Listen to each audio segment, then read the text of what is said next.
What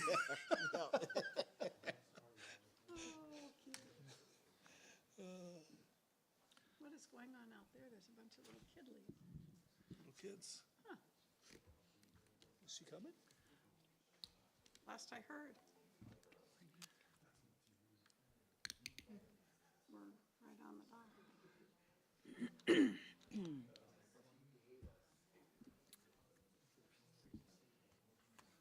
Patrick, do you have a ETA?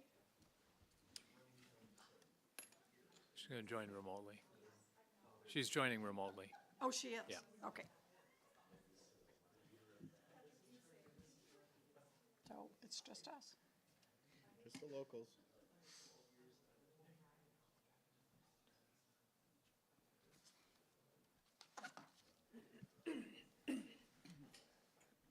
If you get asked.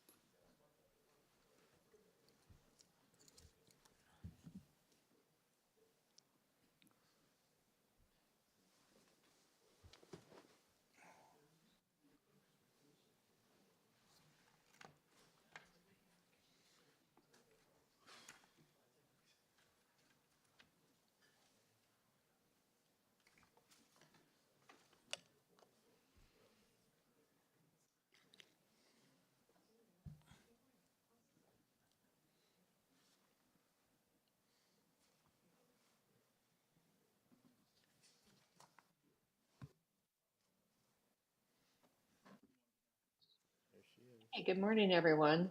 Morning. Good morning.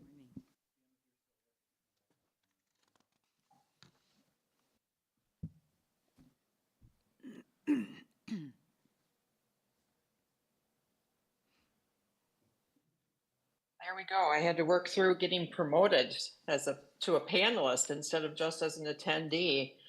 But we're going to actually get moving forward here. It looks as though we have the required attendance. And so I'm going to begin by asking Tammy to call the roll.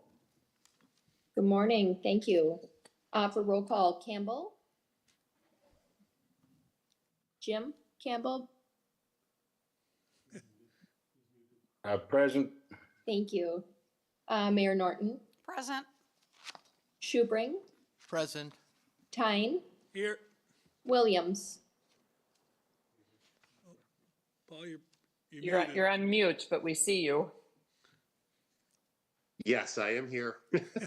Thank you. Wheelock, Present. and Baker is absent today. All right, thank you very much. Obviously, since many of us are remote, we will be calling the roll for all of our voting. And so Tammy will facilitate that on our behalf. Our first action item is to approve the agenda because, and again, as I said, we have some members participating remotely. We'll do that by roll, but first I need a I'd be motion happy to to approve the move. agenda. Yeah, move the agenda. Second. Moved and seconded. All those in favor, Tammy, will you call the roll? Absolutely. Campbell, Aye. Norton, Aye. Schubring, Aye. Tyne, Aye. Williams, Aye. Wheelock. Thank you, Tammy. And then, of course, we are here because we have one significant agenda item that needs action in between our regularly scheduled board meetings. This is consideration of the staff request to provide additional funding for the Link Bus Rapid Transit. And this request follows submission of the final bid packages for the project. And I'm going to ask Patrick and Cindy actually to present the staff recommendation. So Patrick, I'll turn it over to you. Thank you, members and Chair Wheelock, and appreciate all of you adjusting your calendars to make time for this special meeting. I'm joined by Deputy City Administrator Cindy Steinhauser, and she has many members of her team in the audience, as well as representative from SRF, the consulting firm that we have been working with. You all know that the purpose of this meeting is to discuss a recommendation to adjust funding support for bus rapid transit, as we have received nearly all of the final bids and have all of the information necessary. But I think it's worth just taking a moment to remind you all of the significant investment in this most critical piece of very visible public infrastructure as a part of the Destination Medical Center initiative. The idea of building a transit system was long thought about and planned for and anticipated in the original DMC development plan, early studies, and we have been on a multi-year journey to bring us to this point where construction can begin. It is a fare-free system, fare-free because of operating support that will be provided by Mayo Clinic and, of course, state and federal sources, we hope. There are 12 stops along this nearly 3-mile corridor, and first-day ridership is anticipated to be 11,000 commuters, residents, businesses, and visitors. So we know it'll be an actively used corridor. This project has evolved from the earliest days of both the planning and the early approvals by this board, and it has further evolved, including a significant decision by this board a couple of years ago to extend the line further east to connect to the Slatterly neighborhood and the sort of eastern edge of the downtown, and more fully embracing the neighborhoods to the east as it does neighborhoods to the west at Cascade. And already we are seeing market response to this commitment. We are seeing parking infrastructure being developed on either end of the corridor, and we are seeing housing development being proposed and advanced along the corridor as developers see the value of being associated with this important transit corridor. And in fact, some of that housing development is even being shaped by the fact that there will be this transit corridor in having less structured parking associated with those developments, which is really one of the very significant cost burdens of building any housing, is when you have to build a significant amount of parking associated with every project. And so some of the housing development that we're seeing coming forward is going to be relying on the transit corridor as a way to serve their residents. And of course, for all of the other purposes, we know Rochester is going to continue to grow, and we know the number of people coming downtown will continue to grow. And the graphic at the bottom reflects how, while we know that there will continue to be growth in the number of single occupancy vehicles as a raw number, the distribution of people who are walking or biking or carpooling or transit will increase significantly. So while there is significant growth in the number of people coming downtown, most of that growth, we believe, will be coming through multimodal opportunities. All of that leads me to invite Cindy to present the current status of the project estimate and sources. So Cindy. Great, thank you, Patrick, and I want to also express my appreciation for your consideration of today's board meeting for this very important project, the largest infrastructure project in Rochester's history that we could not do without the partnership that we have at DMC. So as you see in front of you is a comparison of the project as it stands today based on having cost estimates associated with 7 of the 8 bid components. We have received bids or allocated approval for everything related to volume A, B, D, right-of-way acquisition, vehicle acquisition, and professional services. What we are here asking for your consideration today is related to volume C, which is the architectural package. We had, as Patrick had indicated, we have received bids for that architectural package after we went through a splitting the packages B and C from the last time we bid them out. Package C came in higher than anticipated. The reasons we believe for the higher than anticipated costs were, I think, has been shared in the materials provided to you, not only inflationary pressures, tariff effects, the schedule constraints that are on the project for us to deliver the project by summer of 2027, a labor shortage and contractor competition. We're finding more and more that the microclimate for construction bidding in Rochester is particularly challenging, and all of that is reflected in the numbers that we saw in Architectural Package C. What this means in terms of the revised total project cost, if we were to just look at all of the project components as of today, it brings our project cost to just under 174 million, with resources of just over 175 million. So obviously, our remaining contingency is eaten up as a result of this bid package. We are asking for this board to consider allocating additional transit, county and state transit aid to the project so that we can restore a contingency project that is appropriate based on FTA guidelines. For the purposes of today, we would restore that unallocated contingency to 22.7 million, which would technically bring the total project estimate to 196.7 million. However, we are very much aware that we do not want to deliver a project at $196 million, but rather closer to the total project estimate of 173.9. And that is the challenge that we will continue to hold ourselves to throughout the duration of the project. In terms of how this looks across project resources, in front of you is what is currently approved and the amount requested. So the amount requested is additional county transit aid, and it actually, the way the formula of how we receive county transit aid and then how we receive state transit aid, there's a formula there, and the way we're proposing spending the county transit aid actually reduces the amount that is currently approved for the state transit aid, but it still allows us to deliver a project within the amount requested and deliver a contingency amount, hold a contingency amount for the project that we intend to, again, hold ourselves responsible for not trying to dip into that contingency as much as possible. So that's what is before you this morning, and happy to answer questions related to that. Pam? Sorry about that, yes.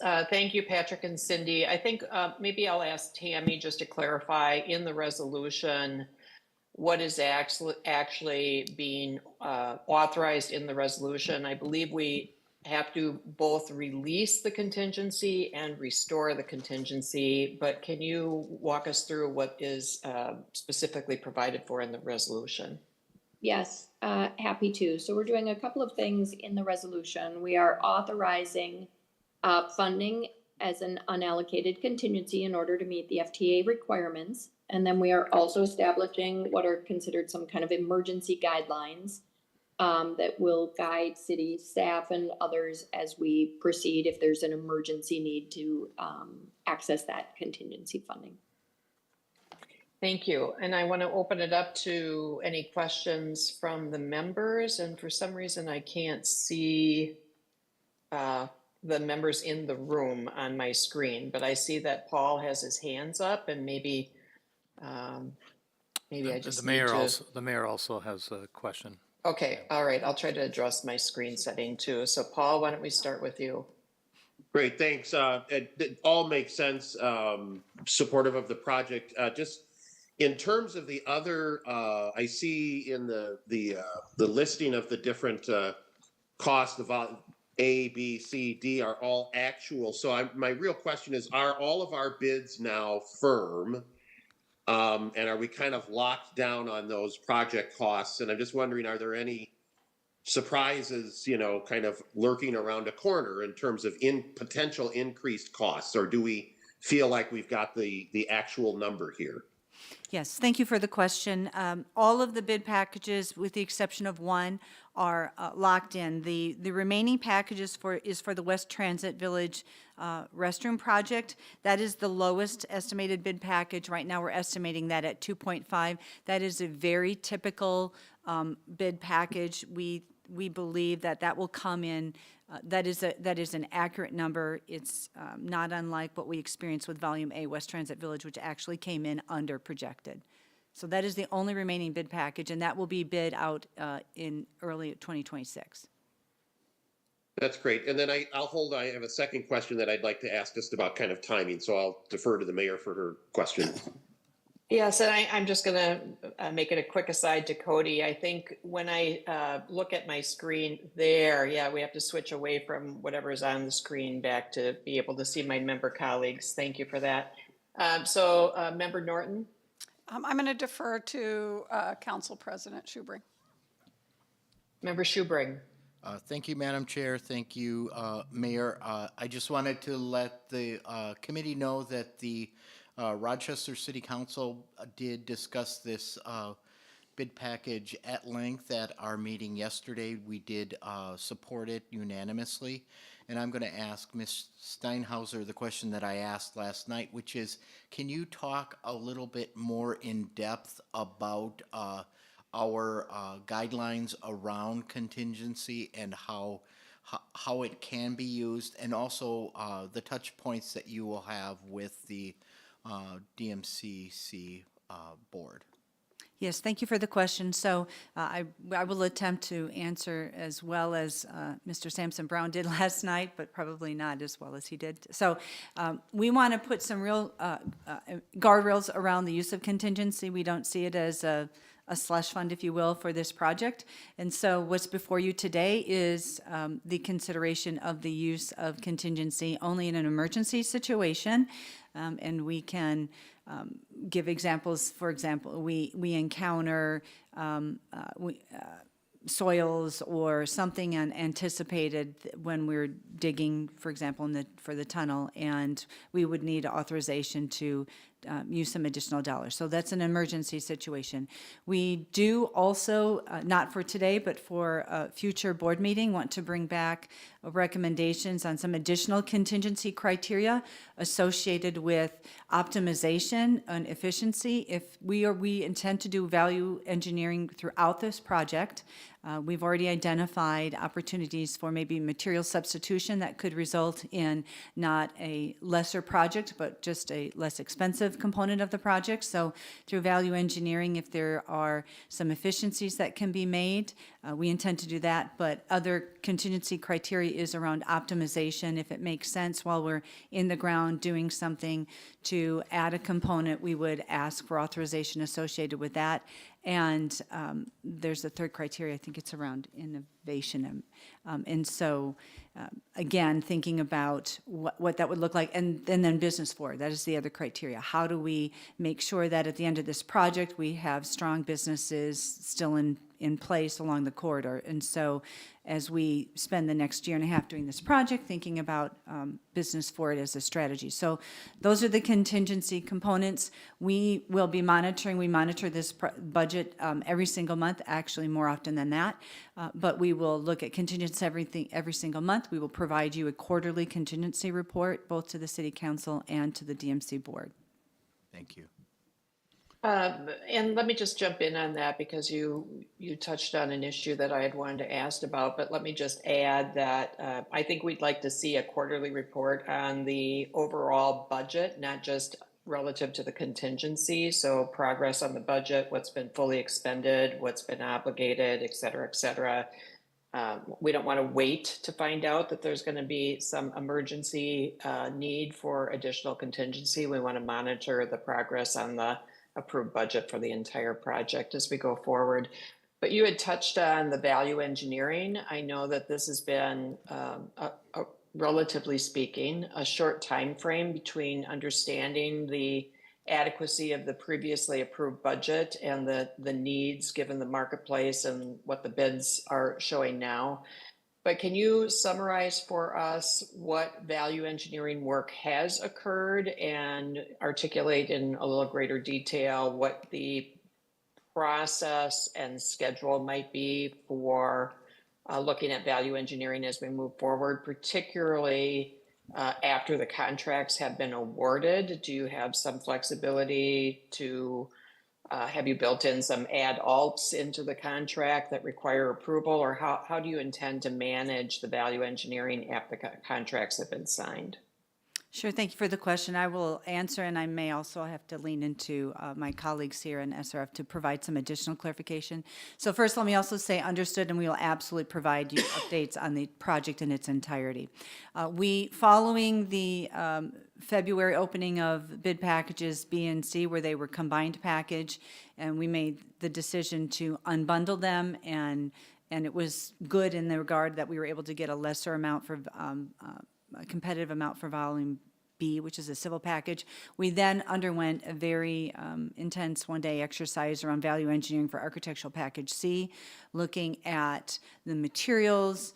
I think there was probably maybe 40 or 50 line items that we went through with our consultants to look at options around material, means and methods, and what would ultimately be, we believed would either help the project budget, but could hinder the intent of the project and the experience. And we undertook that value engineering exercise to make sure we did not, in the end, have a lesser experience than what I believe this board and the city council were hoping for us to deliver. With that, I would maybe ask Mona Elabadi from SRF to come up and just go into a little bit of detail, the kinds of things that we looked at. And before she does, though, the value engineering exercise that we intend to undertake, we do, after going under contract, we do have language in the contract that speaks to sitting down with the contractor, looking at means and methods, looking at material substitution, and what that results in is both a savings to our budget, but also then a savings to the contractor. There is a formula in terms of the split of the savings once you are already awarding a contract. And then before we turn it over to Mona, Cindy, maybe one more question for you. Are there things that are sacrosanct about when you talk about the intended experience, et cetera, et cetera? So for example, value engineering will not include a reduction in the number of the planned stops. Are there things that you can articulate that will not be affected by the work on value engineering that are core to the project? And then whether you or Mona wants to answer that, but then I would just say welcome, Mona, and I'll let you hand it over to her. Yes, thank you. That's a really important point. Value engineering, things that we do not want to compromise on as it relates to this project: the number of stops, the number of stations, the coatless experience, right? Those are first and foremost for us things that we do not want to compromise in this project. And I think those are probably the biggest ones, and I'll turn it over to Mona to follow up. Good morning. Thank you all. So the value engineering exercise that Cindy talked about that we did undertake was really focused on identifying, as Cindy said, details for the project that would not in any way reduce the customer experience that we want to have with the project, and are things like material substitutions or the way that items could be constructed. And so we really put our heads together as a team to identify what are those items that could potentially have the biggest impact and cost savings without having any kind of detrimental effect to the customer experience. Moving forward, as Cindy mentioned, we have already, with the information we have from the contractor, went through each of their bid items to really understand what are those opportunities that we have now that we have an approved contract with the contractor, to sit down and put our heads together to say, here are some areas that we think we want to talk about. What are ways that we can save some money? Are there, again, material substitutions we can make, or different ways of constructing things that could help reduce some of these costs? So we've already started to identify some of those things.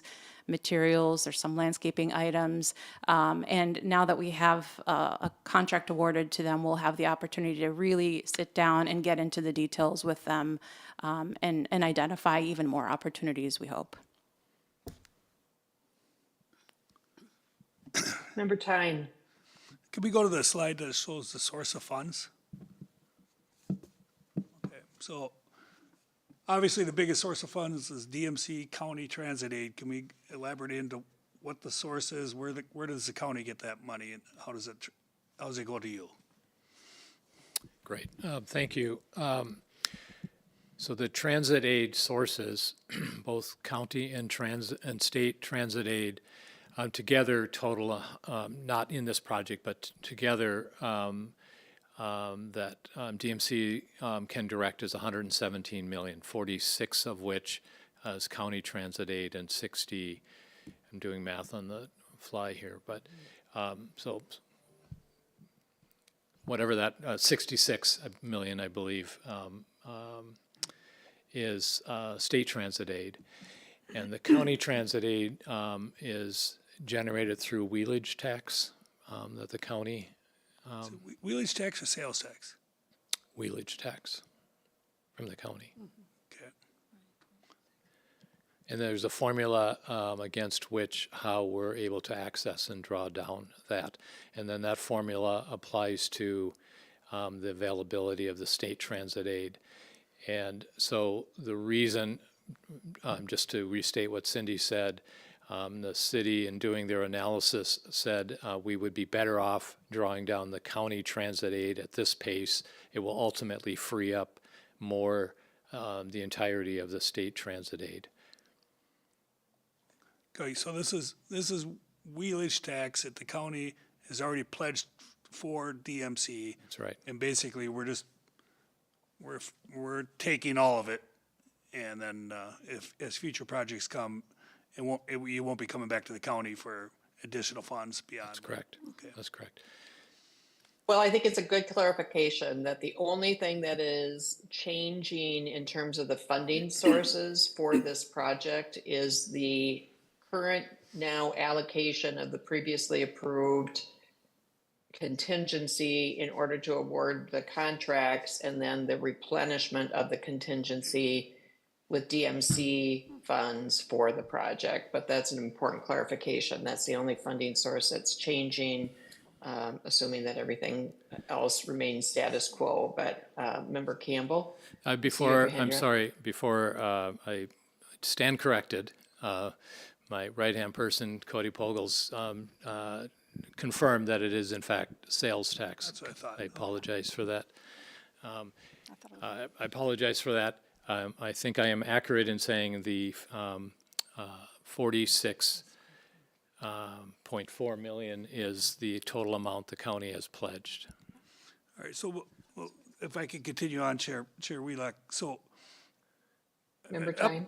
up to this point, the county has been providing those funds as like $3 million a year, correct? All right, so then this project will finish in 2027? Mm-hmm. Are you going to be coming to the county saying we're going to need $45 million by 2027? And Brian, I wonder if you could help. Yeah, Brian. Cody, can we switch the screen back to the members in the room, please?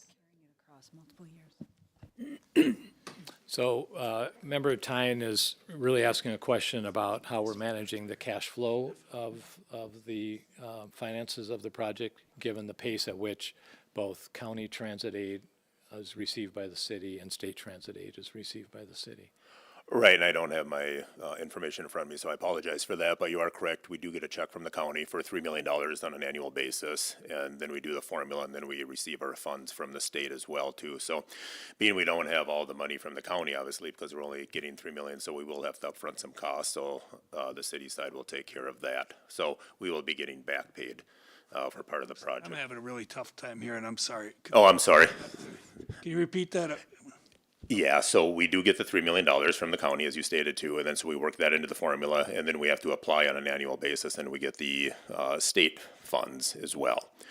So what we'll have to do is we will, because we're not going to get all the county money as needed, because this project is expected to be done in a couple of years, we will have to upfront, and the city will take care of that, the costs for this. So Can I just interrupt here for a moment, and especially for the members of the public, we need to back up to some more basic level of this.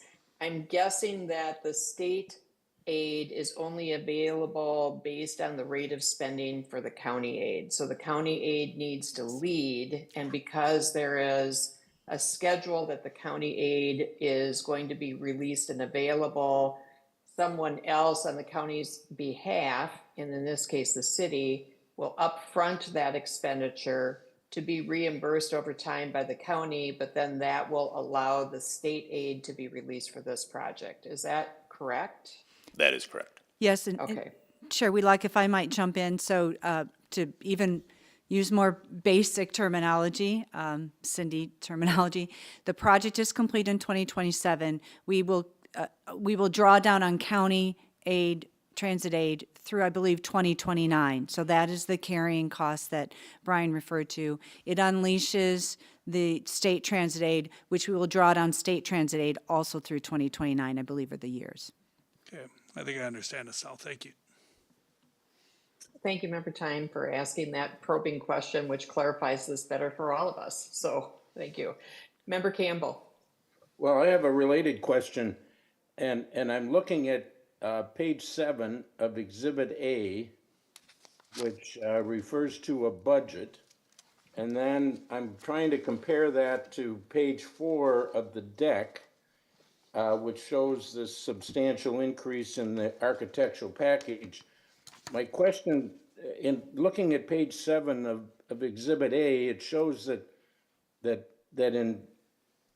we receive $24.7 million in federal money in 24 and $57.8 million in 25.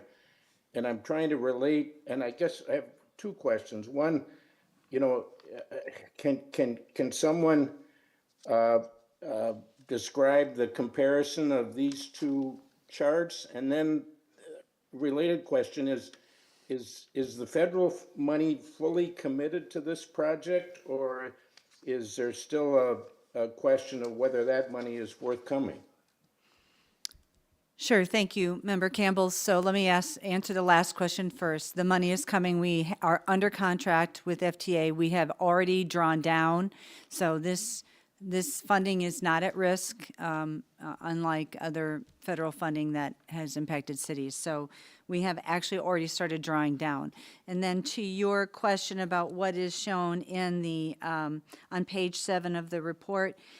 So in terms of the federal funding reflected in 24 and 25, that is what is reflected in currently in our CIP budget books. We will adjust that to show that what we actually received in 24, what we anticipate receiving in 25, and then dollars that we'll receive in 26 and 27. So this will be amended through the budget process this year to show actual for 24 and what the numbers look like actually in 25, 26, and 27. Does that help? It helps, but I'd sure like to see the numbers. Part of that is the drawdown with the contract, when the contracts, the actuals are realized against the contract. We can share for sure 24 and 25 to date. 26, 27 would be estimates based on the contracts. Okay. Can you send that to all of the board members as a follow-up? Absolutely. Member Campbell? The other question I had was, in the architectural package, I mean, we were way off on the number. Are we talking about one contractor there, or are we talking about several contractors? I can take this. We have one contractor that will be leading the architectural work.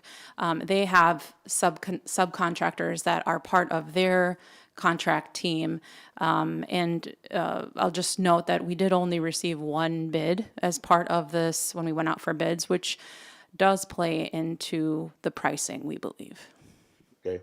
Is it appropriate to ask who the contractor is? Absolutely. The contractor is Elcor Construction, who was the contractor that was awarded bid package B. Okay, thank you. See no other questions. I'm going to ask in just a moment for a motion, but I do want to just acknowledge the many, many hours that staff across our entities have spent to try to keep this project moving forward. This is a critical infrastructure investment to achieve the goals of the community and to facilitate the expansion of Mayo. And It was